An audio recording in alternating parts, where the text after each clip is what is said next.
ना अफवाहें, ना सनसनी, ना हवा हवाई बातें, सत्य और तथ्यों के साथ खबरों की तह तक।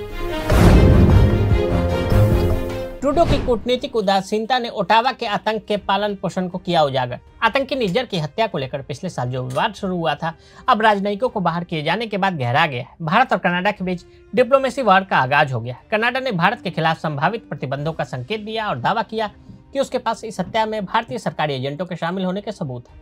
कनाडा सरकार ने बिश्नोई गिरोह और भारत सरकार के एजेंटों के बीच संबंधों का आरोप लगाते हुए उन पर कनाडा में गुप्त अभियान और हिंसक गतिविधियों को अंजाम देने का आरोप लगाया। भारत ने सिख नेता की हत्या या देश में किसी भी अन्य आपराधिक गतिविधियों में शामिल होने से इनकार करते हुए कनाडा के आरोपों को दृढ़ता से खारिज कर दिया। भारत में आधिकारिक सूत्रों ने कहा कि निज्जर मामले में सबूत साझा करने का कनाडा का दावा झूठा था। बेतुके आरोप। यह काफी हद तक साफ भी हो गया कि जब पिछले साल महज सूचनाओं के आधार पर जस्टिन ट्रूडो ने आरोप लगा दिया कि वहां हुई खालिस्तान समर्थक नेता हरदीप सिंह निज्जर की हत्या में भारत का हाथ है, तभी भारत ने यह कहा था कि उनके पास अगर कोई ठोस सबूत है तो मुहैया कराए, लेकिन उधर से कोई सबूत नहीं दिए गए। पिछले दिनों खुद ट्रूडो को समिति के सामने कबूल करना पड़ा कि उनके पास कोई सबूत नहीं थे। खालिस्तानी तत्वों को बढ़ावा देने और संरक्षण देने में माहिर कनाडा में खालिस्तानी समर्थकों को वोट हासिल करने के लिए वो भारत के खिलाफ प्रोपेगेंडा फैला रहे हैं, लेकिन उनके आरोपों का कोई ठोस सबूत अब तक सामने नहीं आया है। भारत ने इस मामले में साफ किया कि आरोप बेबुनियाद है। भारत ने कनाडा से बार बार सबूत मांगे, लेकिन ट्रूडो की सरकार ने कोई सबूत नहीं पेश किया।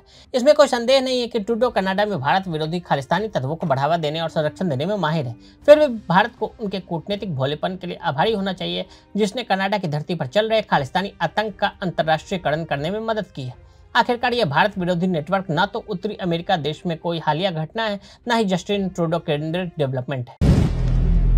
अगर आप भी लेना चाहते हैं देश दुनिया की तमाम जानकारी तो आज ही सब्सक्राइब करें हमारे चैनल को। साथ ही नीचे दिए बेल आइकन को जरूर दबाएं ताकि हर अपडेट आप तक पहुंच सके।